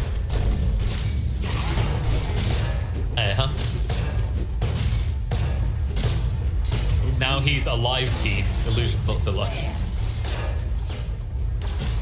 Hey, look, it's almost like the Clockwork that got a lot of space early on is really now making sure his opponents get no space. What a fun hero. I always love watching Clock. I don't know if you've experienced this, but I find not just my pub games, you know, we shouldn't just talk about pub games. Some people racist though. But in professional pub games, as in we're talking like top 10 MMR players, I feel like Clockwork usually can look underwhelming. It feels like a hero that works really well in a team setting, but feels very awkward in a pub game setting, a disorganized setting.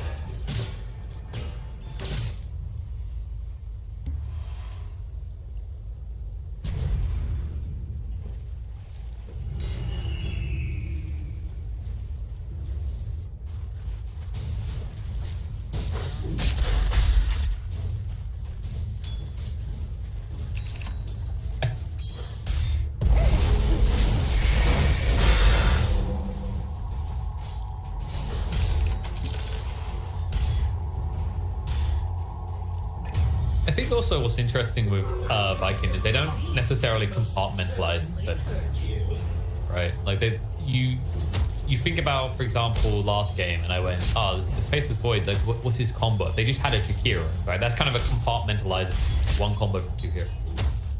Whereas they tend to like do a very good job of ending up with 5 heroes that almost always synergize in unison. Looks weird, but everything works.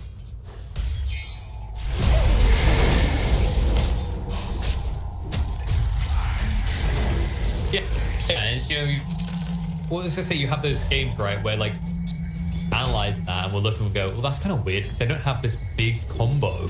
But like Dora has for quite a while now been moving away from the idea of wombo combos because they're too unreliable. Like even, you know, I'm just gonna say that and be like, oh, well, what if you take this spell and this spell where you can easily hit it? It's like that's not the point. Why they're unreliable is that the moment you use them, you have to then do something. You have to get an advantage out of it. The kill usually isn't enough.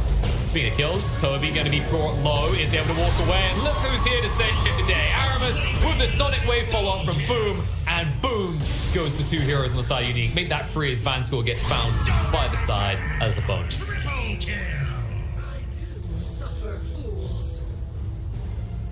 It's, I think this hero is so pivotal if it gets that early space. Like the reason usually you have these games where you look and go, Clockwork's doing kind of okay, is because he's sharing a lane and then he's moving away from the lane. Like a lot of priority now is given to allowing free to get solo XP. It's also why like some teams still like to run the POS free Clockwork. I think it's mainly CIS teams in my opinion. Oh, Chad. They go with him, and they may regret this quickly. They'll move away. They made the bear angry, and now the hook shot through into Lorinov will ensure that the anger is returned in peace. And they'll just run him down and clap him into the ground. Is false.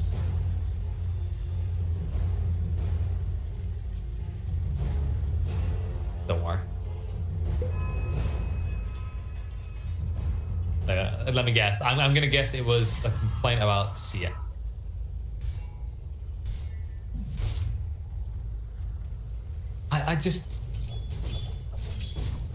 I mean, to me, it's like, it's the guess game, right? Because then I could look, whip it up there. It's like, what do we think everyone's at?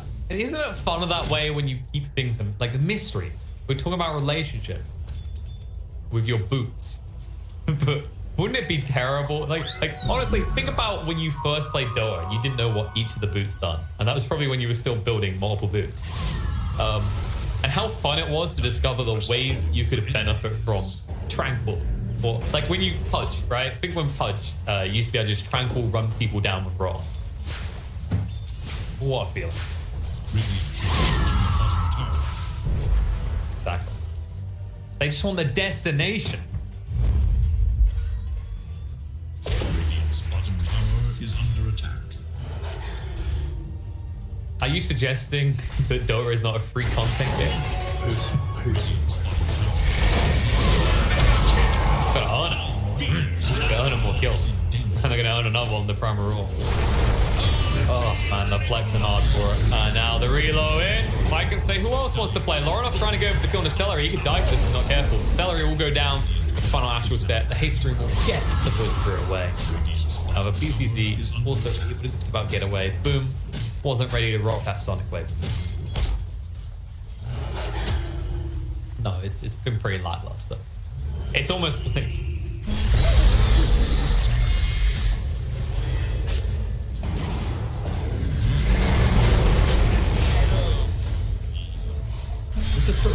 And like this is kind of what happens when you don't get a Tim Rock to a good start in his lane.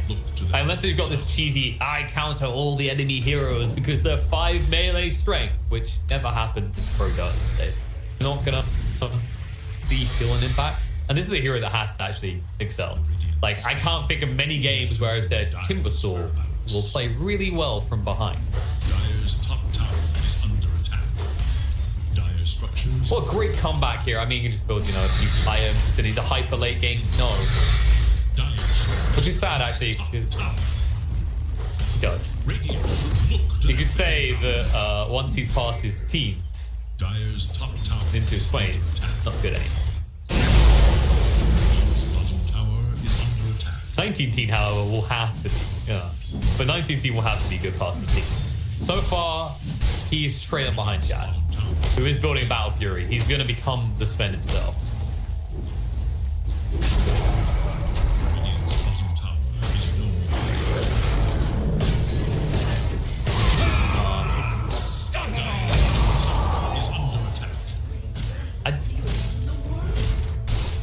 It's a bit wonky, right? Because need reliable cat.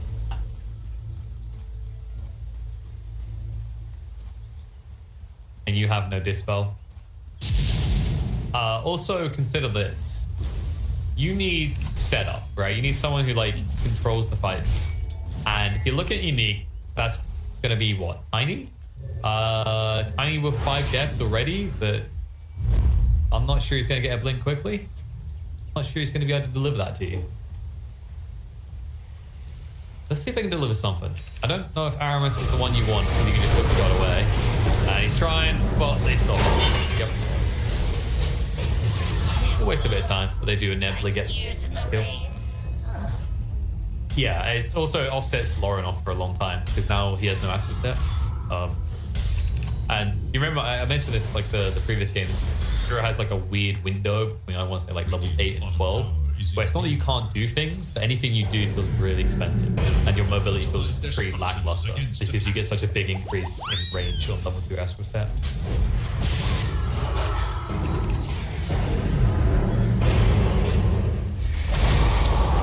I must confess, I do have a tent spam.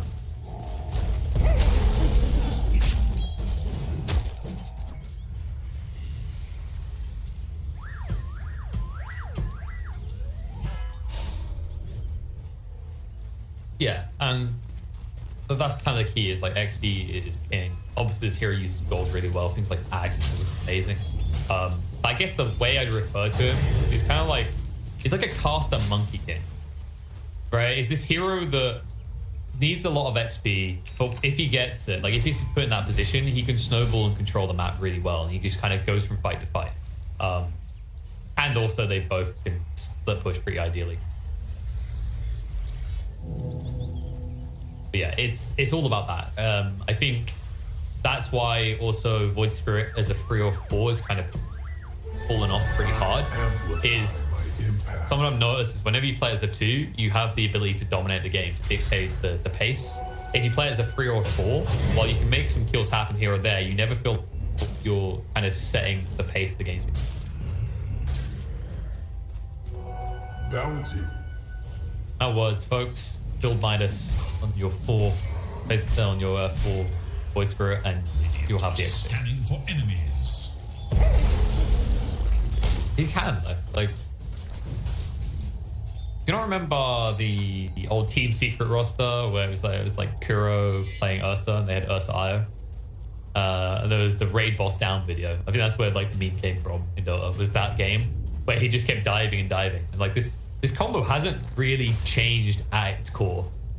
It's just unbelievably hard to trade unless you get rid of the Io first. They will do so. That's a cheeky attempt.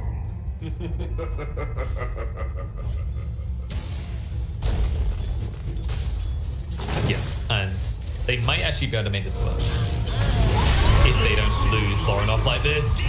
It's easy pick off for the Orchid complete, and also your voice grip still does not have his yours yet, so that could happen again.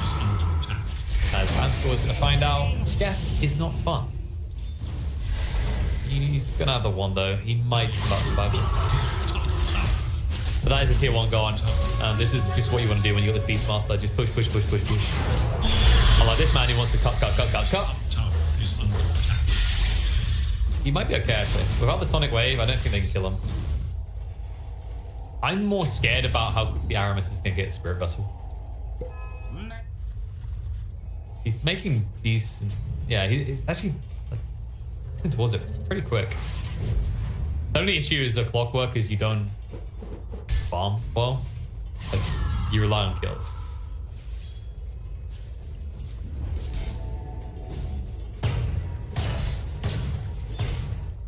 There is little hope for Dire's middle tower.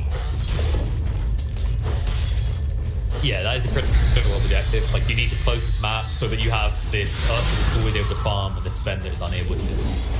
But right now, like, this is always the awkward issue.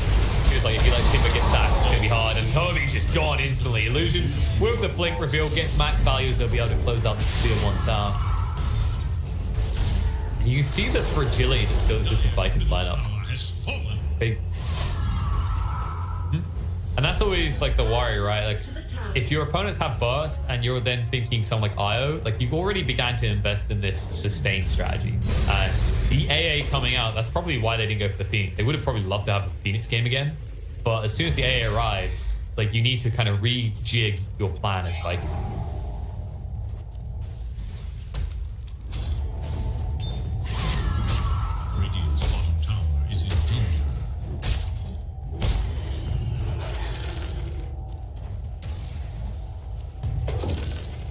It's interesting to choose the BKB over maybe like space resistance. I guess they have a lot of magic damage. They have a lot of stun consistency coming out of Unique, so that's his concern. It's just obviously against AA Blast, stats resistance very good, and will allow the IO to save you afterwards. Boom. Well, I don't know about Boom. He's about to go Splat though, and that's a Primal Roar. Not really for much, because Laurenov can just run away. Well, they'll be able to get Illusion, but that is the reload play.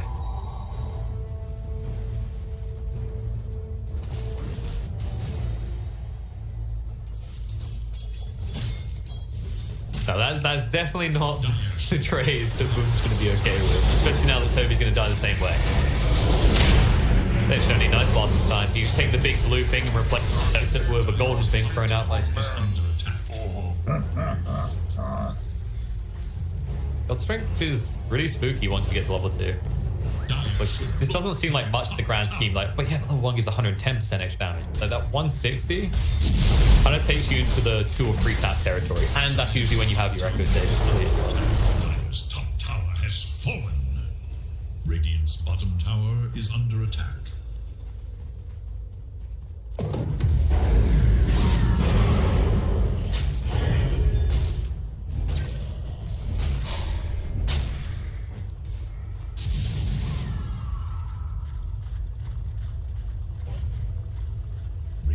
Scanning for enemies. Dire should look to their top tower. Yeah, that's what I love about Unique. Like, they're doing it again. They're smoked up and they're moving. They understand that, like, the way that this lineup doesn't work for Viking is if there's full pressure. So as you mentioned, right, the Beastmaster, like, he doesn't have mobility. He just needs to get to a lane and push. That's what he does. Instead, they might lose Boom here. He does blink out, so it looks like he will survive. But they're reloading in. It's a ballsy play, but there's the hook shot. They're wrapping around with Aramis. They'll catch on the tiny and bring him down. BZZ trying to run away. The front roar comes down. Shad says, oh, goody. Some of the munch on. The room in place. The raise. So Shad can chase forward further. But it looks like the rest might be out. Exactly. But the problem is they have to. Like, the way they have to play this game is if you don't apply pressure, you're going to have this spend that is being outfarmed by an Ursa, and then you're also going to have this beast that's constantly pressured. And when you get to late game fights, like, who has the mobility in fights? It really is Viking.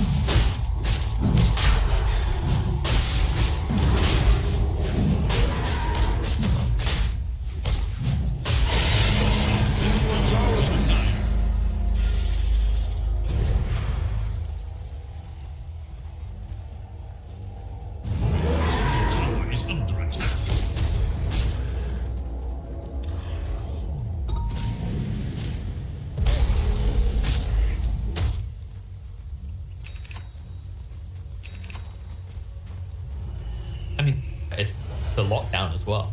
Like, we already highlighted this, that the Tiny has to have a great game, because who else is your reliable lockdown? Right, you can talk about how great Stormhammer's going to be, but there are ways to address it. Like, if you see him coming, you're going to reload someone out, or you can always set up cogs, or you can escape with these elusive heroes.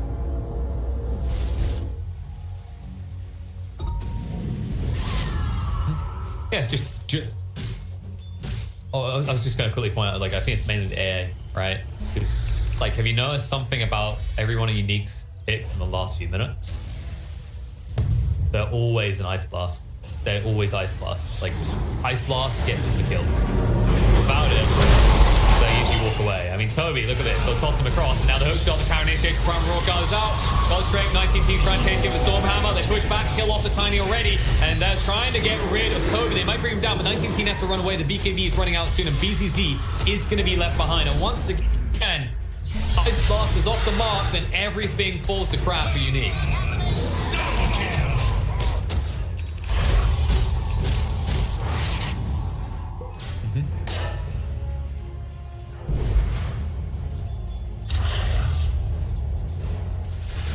Beastmaster, my tower is under attack.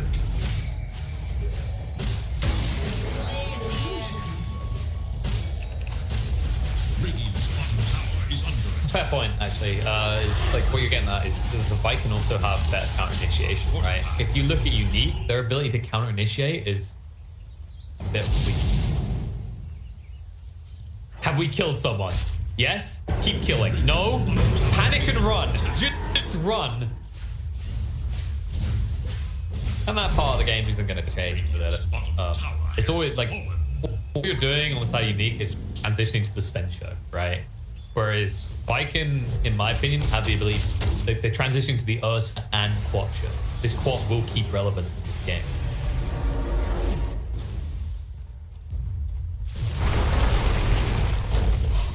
It's also, yeah, and it's also like this hero is inherently known to kind of transition, right? Because you can go for these items, it turns you go fierce, right? Like a Invisibility. Radiant are scanning for enemies. It's one of the most ridiculous ones. I mean, I always rate it as a good talent, right? Like, I rate it up there amongst the best 25s. You know, in this game, the comparative would actually be the other mid. The simulate stun, it's insane as well. I used to cringe when I'd watch people take actual step crit. You know, even as a cool one. You could say he's going down. He's killing Tim. Okay. Move it away. They're going to try and jump the reload, and straight away they'll bring down the Io, but now Shad's going to have to be cut out here. Will they be able to use him up to get out safely, or will they? The silence comes out on the Lauren off. They chase through the Sonic Wave to get him low. They need one more tap, though. Nope. He's able to move away. Just like down the low ground. Tries the TP way. Shad doesn't have the Earth Shot, but they do have the Primal Roar. You know what that is? That's one of those moments where you feel safe, and somebody just yells at you, "Where are you going?" They did get the clock pick, though. You're like, geez, where the hell did that come from? I think they will not push this, though. That clock pick was well found by Team Unique, realizing that Viking had overextended and stretched himself.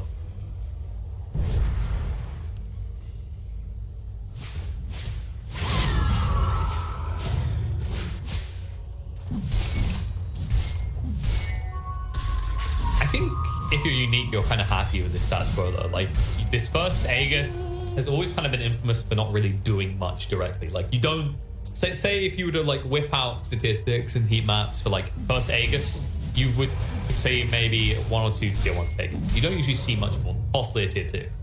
It's the second Aegis that kind of gets you up on the high ground and closes the game, right? But I feel like Viking haven't got to play as loosely as they maybe would have liked with this Aegis in hand.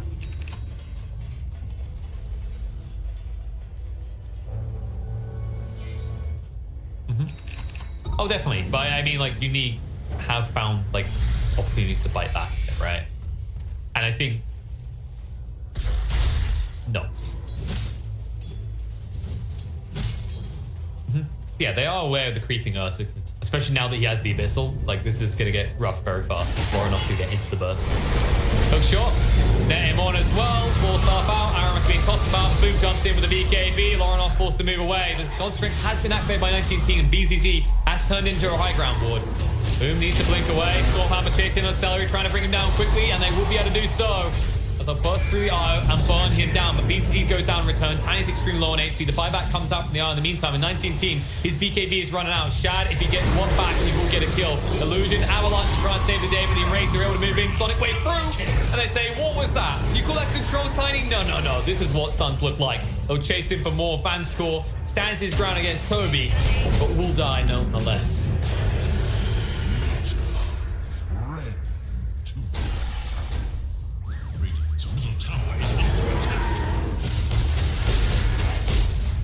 Yeah, like that's the Orcus state. I mean, I caught him right at the end where he just awkwardly avalanched, like, I done it, guys! I saved my Sven! And no, that's a Hazard Rage. I think that's just the rough part though. Like, a lot of the time we're seeing these tiny picks, and there's so much emphasis on what that hero has to do. And it has proven in the past that it can. But like, those are usually rare examples. It's not the given that your Tiny is going to dominate the mid game. I think that's kind of what we're seeing here. It's like Tiny can't dominate the mid game. Laurenov has no way of really being in the game right now. Like, if he gets caught, he's dead every fight. Tower is under attack. Yeah.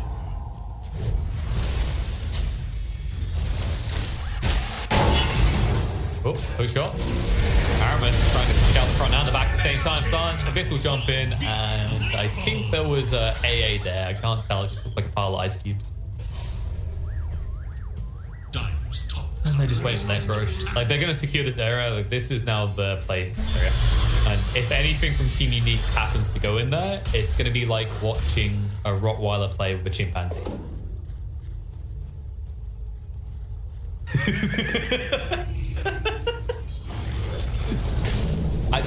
I mean, I can't help but feel that chimpanzee, that they can be quite playful, would not enjoy rustling and tussling with a Rottweiler.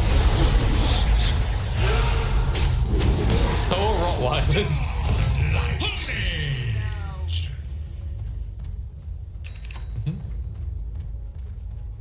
I'll tell you what, actually, I can break this down for you. The chimpanzee is going to throw feces to the Rottweiler, which is kind of what this Timber's doing every time he shows himself. Like, hey, hey.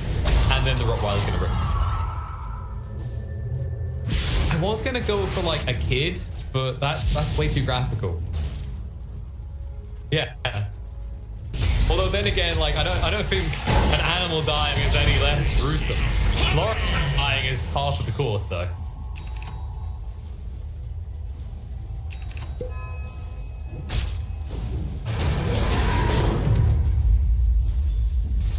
Yeah, this is... Jackpot.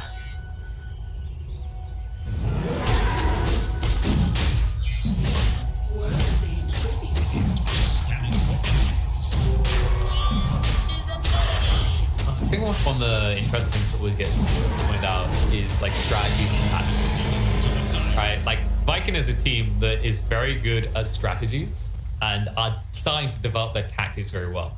And what I'm highlighting, like what I mean by this is, like, for example, like tier 1 teams don't know how to pick strategies. They also know how to, like, apply tactics in the moments of the game. Whereas these 1.5/tier 2 teams, these teams that we see dominate the other people in the like tier, do we say? They're the ones that are good at strategy but haven't maybe figured out tactics. Like Unique is an example of that. I think they usually have a clear cut plan of what they want to do, but their adjustment is lacking. This is a decent adjustment though. Taking off Celery straight away is good. However, the Abyss will jump in. Heals, very effective against the Ursa, but not for long. He jumps in, finds one Sonic Wave. Nice jump across by 19 team, but the Primal Roar should ensure that he dies. The disarm doesn't last long with a shot. And they will kill off the Sven as well. Emperor up the voice for it. And BCC just wants to breach. He knows he needs to slow this push. Illusion jumps in straight away on the shot. He still has that Aegis. The problem. BKB gets activated. Back straight away to BCC. And now they're going to chase forward, trying to end this one. End his life. They'll run him down. They will be able to find the kill on the band score. BCC has to stand his ground. The disarm's out again on the shot. They toss away Boom. And Rage gets activated. Chases in. And Illusion is down. Dead. That's his dieback. Buyback comes up from aim. They've lost the Timber as well. Lorinoff has to walk away. And Bandscore's not sure what he brought back for. Lorinoff out, but he's together. He has no mobility for the moment. Toby is going to be hit up and stunned up. Ice Blast will bring him low. Aramis does not have a hook shot for 2 more seconds though, so Lorinoff might be baiting himself here. Hook shot in. Oh, just off the mark. That's the deception to the side of the map there.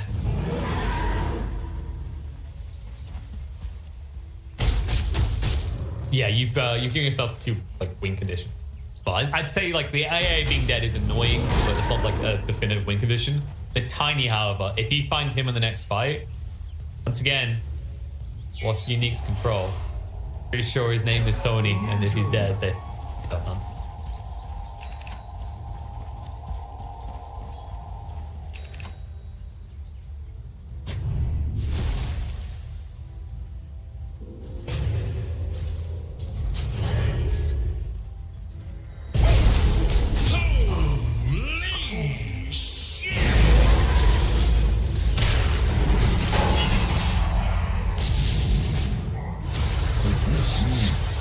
Yeah.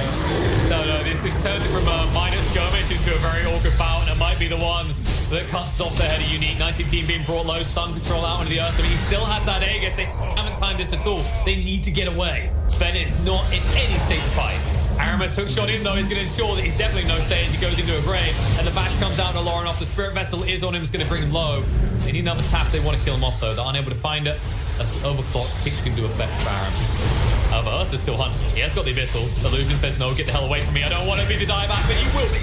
As he runs him down, turns on the BCZ next. No bash coming out. The root is going to case towards the pound. If he gets the bash, he'll find a kill. The BKB, they force the buyback out of the Sven. The Sonic Wave is able to push him away.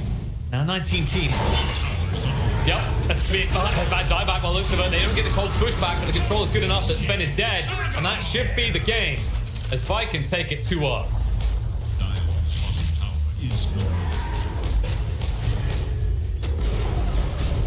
I agree. I mean, it's okay.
1500 gold. He actually is going to go straight into the pipe here, opting to tank up even more. Rolling boulder from Another- Zep misses again, but there's the invest bomb, and this time Ohio's in trouble. Roar will come out, they have the magnetize, they get off the silence as well, and Ohio will get right click down. The exorcism will go from Mushi, doing a decent amount of damage to that aggressive. The Borslow comes through, he has no infest,